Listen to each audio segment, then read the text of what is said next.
Bapanada.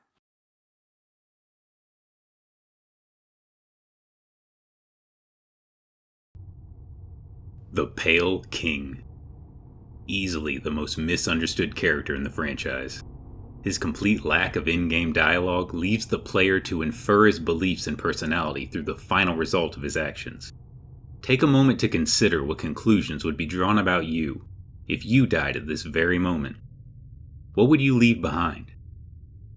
What would people say about you in the weeks and years that followed? Would they paint an accurate portrait of your character? Of your aspirations? To assume we understand this dude based solely upon the ruined monuments of his accomplishments and the bitter memories of those living in the wake of his ambition is offensively naive. We are more than what we leave behind. We should reflect on what we've personally failed to achieve, through no fault in our virtue or altruism, before projecting our callous judgment on better men. Better bugs. He's a worm. Anyway, we'll start at the beginning. You all know the basic lore by now. I'm not going to pad the runtime rehashing everything. As he entered a new land, the white worm shed his gargantuan form, right? Why? If his initial intention was to rule over the lesser beings, or to coerce worship from them, would this not be more easily achieved in his original terrifying form? Why shrink down to such a stature if you have a desire to lord over others? Maybe, just maybe, what he actually wanted was a simpler existence. To live amongst these lesser beings instead of in some exalted state. Obviously this wasn't meant to be, but regardless of his intentions, we know higher beings draw lesser creatures into their thrall. They can't help it. Higher being is a misinterpreted term in and of itself. It isn't some magical property or nefarious intention that's powering their supremacy. The uncomfortable truth of the matter is, whatever they decide to do with their time, with their power, with their intellect, other bugs will be drawn to them. If a tribe of hunter-gatherers stumbled upon Times Square, they're gonna feel compelled to stick around. There's a lot of cool shit around here. When a lesser being discovers something or someone greater, they are drawn to it. It's natural. Their modest hope is that they might become something greater themselves. This is evident throughout human history, and we see it play out in the games as our protagonists prove their merit and gather accomplishments. We can't approach this topic from the perspective of good and evil if we hope to see it accurately. We have characters, and they have motivations. It's more than likely Hornet's entangling acts of kindness throughout Farloom and the genesis of Hallownest came about in very similar ways. What began as meager deeds for helpless pilgrims very rapidly spirals into obligations and responsibilities. When you make investments, you can't help but feel invested. In its early stages, it cannot be argued that Hallownest was thriving. The bug who would be king gave anyone who entered his sphere of influence a sense of self. They gained purpose, they gained jobs, technology, community, all the benefits of modernity, right? Now there's obviously an argument to be made against this being good for any creature, but they themselves desired this vector of existence, for better or worse. Granted, bugs found themselves in radically different stations in life by the time the kingdom fell. But hierarchies are inevitable. One of the few things Kermit got right. Our tendency is to project the sort of society we desire onto what remains of his, then pass judgment with little to no nuance. How's your society looking these days, by the way? Just a utopia of equality, right? Well, if I were king, it'd be different. Okay, big guy. The king himself had very little actual control over these outcomes. But first, we've got to address the Radiants in the room. You may disagree with his response, but there was absolutely no recourse for two events that would have destroyed his kingdom each on their own. Together, they forked him into an inevitable checkmate. One was obviously the reemergence of the Radiants. The other was the arrival of the Weavers.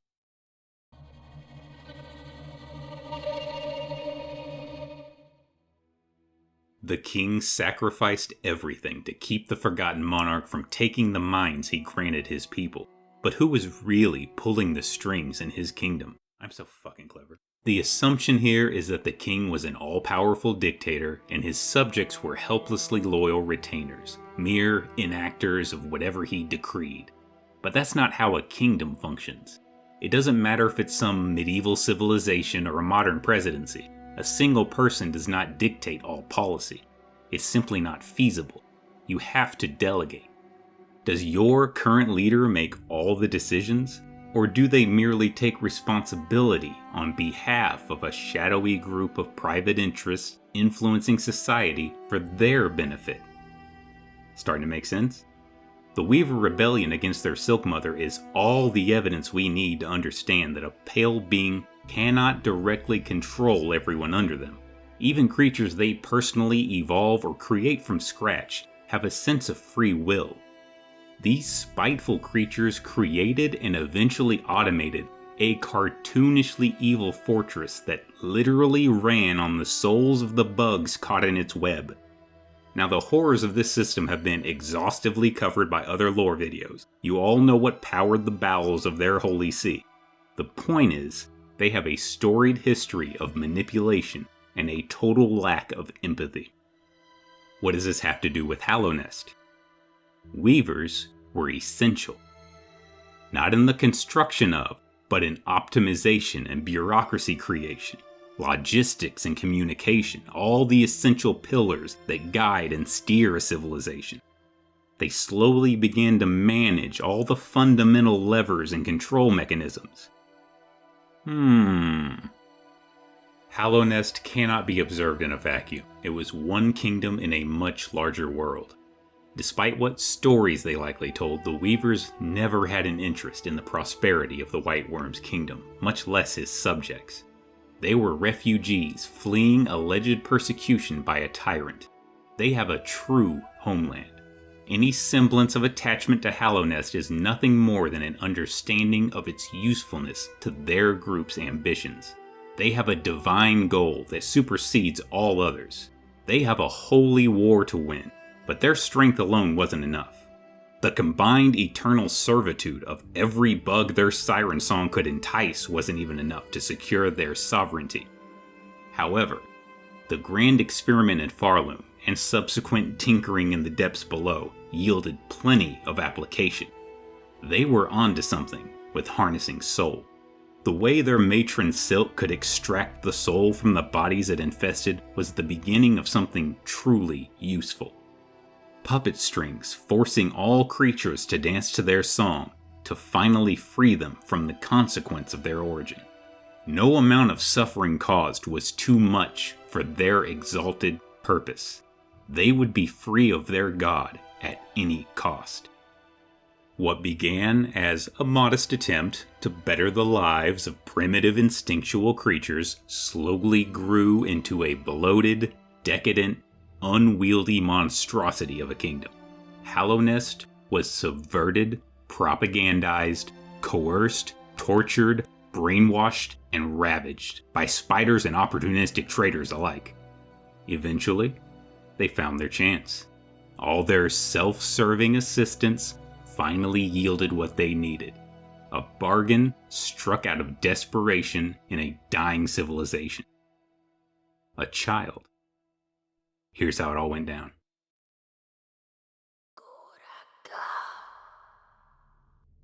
Weavers were always present in the palace, and as soon as the king began his search for dreamers, they quickly realized this was a once-in-a-lifetime opportunity.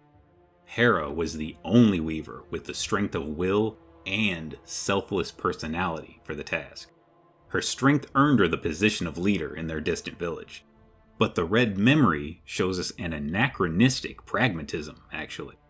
All interactions with this cult by the player depict their kind as intelligent, spiteful, selfish manipulators.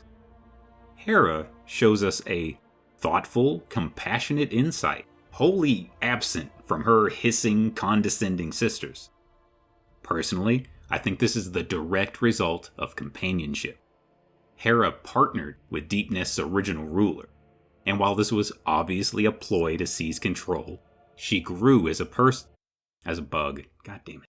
She grew as a result. Grandmother Silk gave her creations no motivation to seek bonds beyond her synthetically imposed kinship, which inevitably spawned a childish selfishness. Exhibit A.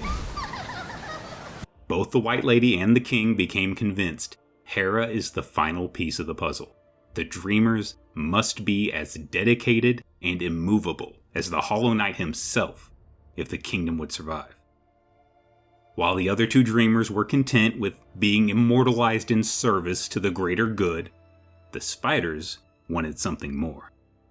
Sure, the iconic Weaver mask would be literally etched into stone, fortifying their position against any future accusations of, I don't know, bug-made horrors beyond comprehension. But even still, this was their opportunity to get what they truly wanted. After ample coercion, I'm certain, Hera would agree to bear the hope of Weaverkind. Her life lost to her in the aftermath regardless. The sacrifice of eternal slumber in service to the kingdom, and more importantly, the safety of her child, was worthwhile. Whatever the cause, she was the first Weaver to demonstrate selflessness. The combination of a terribly painful curse and a pale worm's essence took an unrecoverable toll on the Weaver's body. Life as a bloated, crippled husk of her former self, and no one but her sociopathic sisters to care for her, made the Dreamer role an easy choice. The child was spirited away moments after she emerged to be tested. It sounds harsh, but think of a newborn deer learning to walk minutes out of the womb. The animal kingdom works on a different timetable, is all I'm saying. Still, the cult had every intention of a post-birth abortion if she didn't prove herself to be more Weaver than Worm. She crafts her iconic cloak, dyed in the blood of her mother's unimaginable pain. And the Spiders are convinced of her inevitable loyalty. As an aside, I thought Baby Hornet projecting the Weaver mask onto a face she couldn't remember was a particularly heart-wrenching touch. Team Cherry is next level with their storytelling. I gotta give it up. And so ended Hera's role. A role of absolute sacrifice.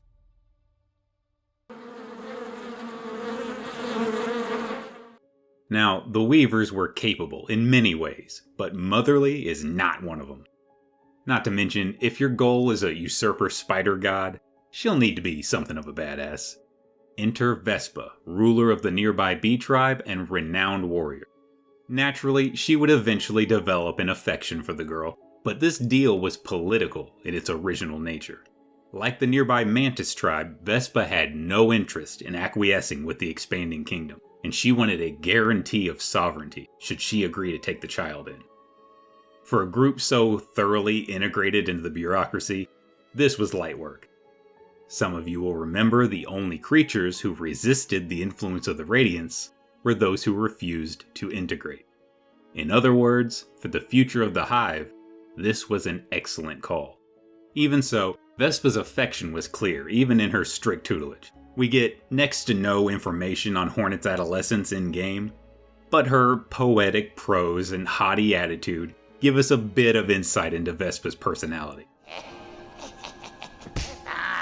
As the child grew, the training and lessons intensified until she was ready for the world outside the Hive, a world becoming more dangerous by the day. The Hive Queen's role was to forge her into a warrior and raise her as her own. Like Hera before her, she fulfilled her obligations completely.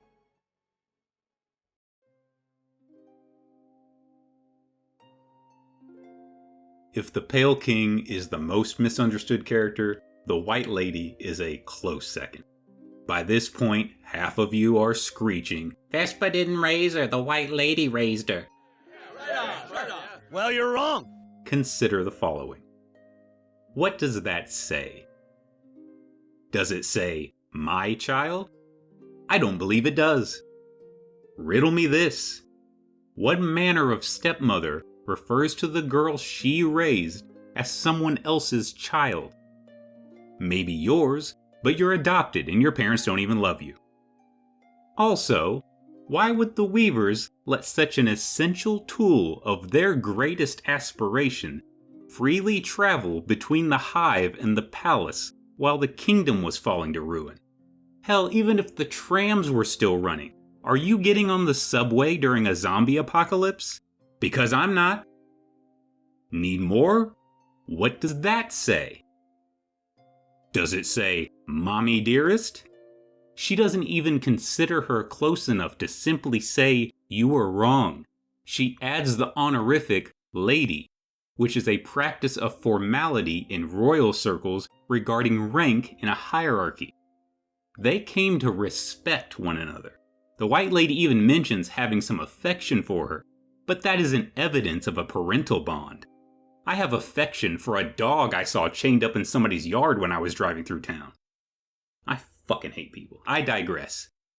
The White Lady encountered Hornet last and the least hospitably. With her newly acquired strength, Hornet would naturally seek the palace and answers. The always watchful eyes of the Palace Weavers were determined to keep her away from her father. Non-Weaver parental influence aside, the kingdom was in dire straits, and the last thing they wanted was his estranged child tossing a wrench into the gears of carefully orchestrated events. They had other motivations, but more on that later. After a thorough scolding and proper attire were endured, Hornet met the Queen instead. While the White Lady was willing to speak with her, the meeting quickly soured when the adolescent's signature attitude was not well received. A woman of any status would not feel especially compassionate meeting the product of her husband's infidelity, even if it was arranged for a greater purpose. The lack of respect was the thread that shook the spider's web. They fought. Briefly. The Pale Queen all but instantly reveals the girl's training was but a small step on the path to rivaling a pale being. Hornet is rapidly defeated, but the Queen, of course, shows mercy. At this point, you're probably rolling your eyes. All this conjecture based on what, right? Consider the following. Each time Hornet accesses a memory, she walks through a doorway. The brief platforming section symbolizing searching through the clouded recesses of her mind until she locates what she'd forgotten. The memory of the White Lady encounter is the lone deviation from this process. She was not searching for this moment. It is thrust upon her within a rush of root and light. The White Lady's roots represent a branching awareness, not merely in the physical realm, but in all things. She is not the least bit surprised to find that the girl's consciousness has returned to the past for this conversation. Hornet resisted recalling this moment specifically because it was intensely shameful. She was proud, she was arrogant, and she was long overdue for a reality check. What, that's a stretch? Then why is she panting? Watch it again. Look at her. She's out of breath. Ask yourself, why? Afterward, the Queen muses, "You must think us uncaring, unrepentant." The simple truth of the matter is, what she'd done was eating her alive. The darkness beneath her house weighed on her mind. Always. She couldn't even stand by her king's side in the end, retreating to her garden to slowly go mad with grief. Every natural impulse commands her to propagate, to seek power, to do it right this time. For ages, she has resisted. With their own eternity enveloped in the void, both the king and queen were mentally weakened, their power and consciousness split, not merely between life and death, but between the divine origin of all life and the inevitability of nothingness awaiting it. When the night finds her, she seems distant, absent-minded even. Her children and the limitless potential they represented, lost to her forever. She is suffering in a way no mother should, and for far longer than anyone deserves. Having gained her attention by force, the White Lady proceeds to lecture the child about the nature of their kind. She gives her the context which would eventually serve as a guiding light to Hornet's personal, psychological completion. She must be callous. She must be focused. At times, she must be violent. To cling to the guilt of harming lesser beings who stand in her way will only weaken her. To wallow vicariously in the suffering of those she can't save will destroy her. Her wish cannot be grasped unless she believes in herself above all else.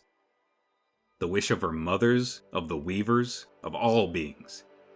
The wish is simply strength enough to shape the world as she desires.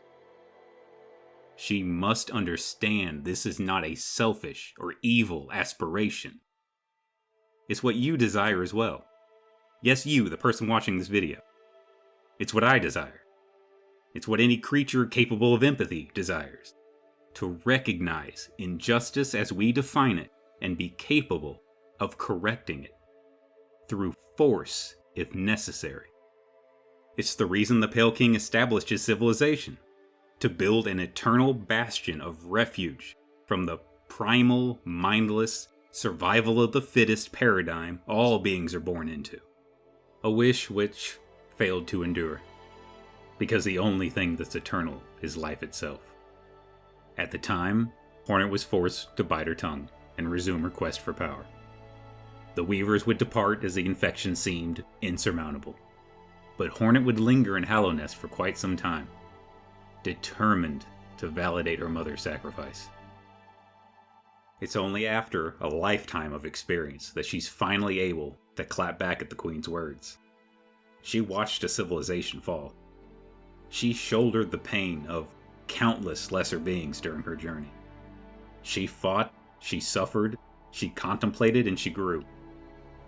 Now she can articulate the wish of all beings. And now she can appreciate the gift of life and push back against the unavoidable end awaiting it. And so continues the White Lady's role. A role of guidance and of penance.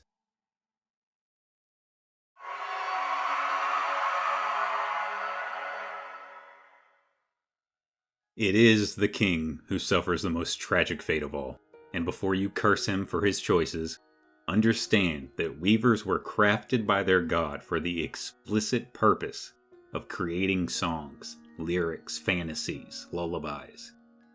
They were engineered to tell stories. The king was slowly, gradually analyzed, steered, distracted, and used for the spider's ultimate motives in their true home. Giving so many souls to the void in exchange for enough banner pulls to get the pity 5-star pure vessel must have been excruciating. Responsible for his queen's fate and the fate of everyone who believed in him, the king began to unravel, in more ways than one. When the night finds the king, he's nothing but a husk upon his throne. Why would he choose to die on his throne? This question is actually the origin of this video. It's bothered me since the moment I found him. I must have stood in that room for a solid 5 minutes, just pondering. We know he wasn't this vain. But the statues, but the worship. Did he build the statues? Did he demand worship?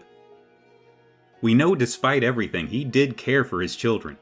Though necessity demanded, he never show it. He cared for his subjects. Though he found the limit of his ability when the kingdom grew well beyond his personal control. No more searching for food and fighting off predators their whole lives. Now they have jobs and hobbies, friends, communities. The choices exclusively attributed to the king as things deteriorated make no logical sense. However, when the influence of the weavers is considered, everything starts to line up. The Soul Sanctum and the horrors that occurred there? Simply look to Farloom. It's practically a mirror image of White Ward. The perpetual terror attacks on the kingdom's border after the weavers colonized Deep Nest. Well, the weavers have a right to defend themselves, and the Greater Distant Village Project is a baseless conspiracy theory. Even the King's Mold are almost certainly of weaver make. Okay, stop. I hear you typing, and you need to stop. This was not the king's workshop. This was a weaver workshop. Yeah, cross your arms, you're gonna feel real stupid in a minute. You think I just blame the weavers for everything and start making stuff up. Consider the following. We have concrete evidence they were experimenting with void beneath Farloom. This is irrefutable. Now, let's take a look at the facts. First, several spools of silk. Yes, I'm well aware silk was widely used. It just needed to be pointed out. Second, the location.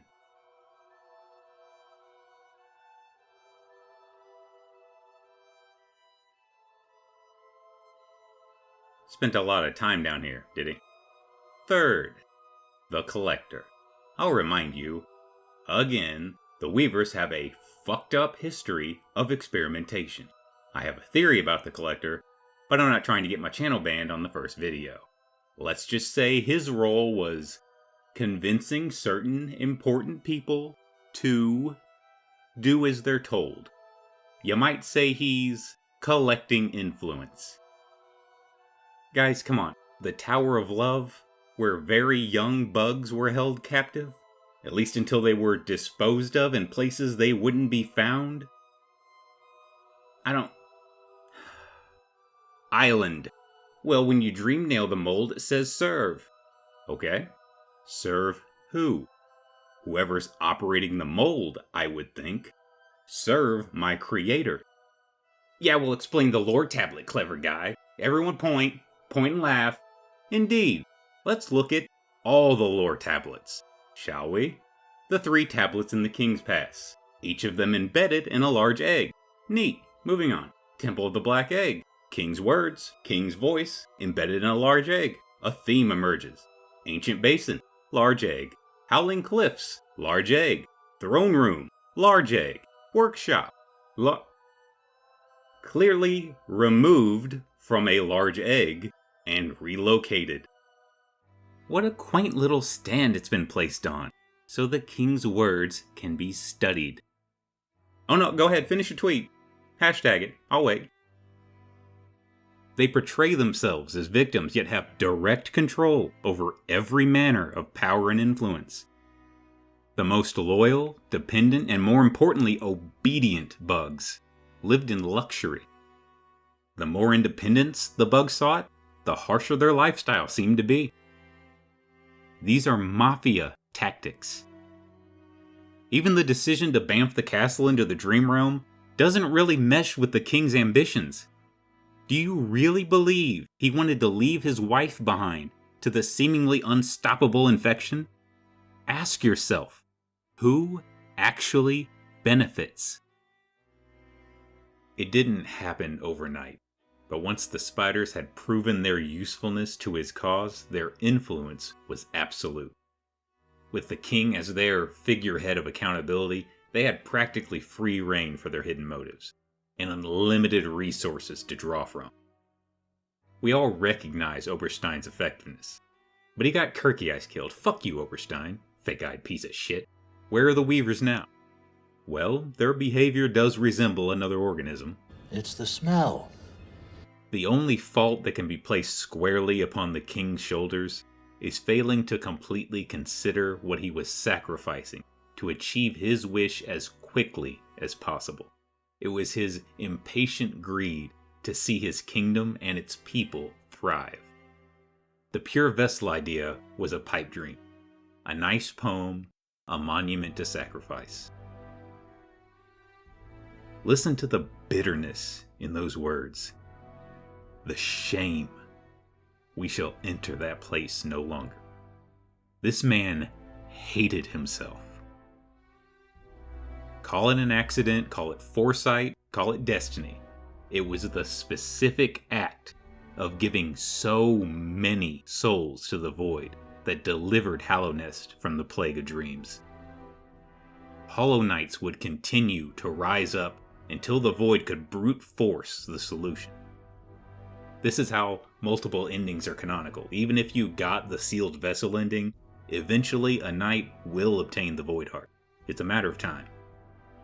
Just as Hornet had to learn the truth of pale beings, of their collective origin and their wish, the Night had to understand the truth of its birth and the eternal will of the Void before gaining the necessary focus to overcome the Radiance, or more specifically, to overcome the bliss of surrender.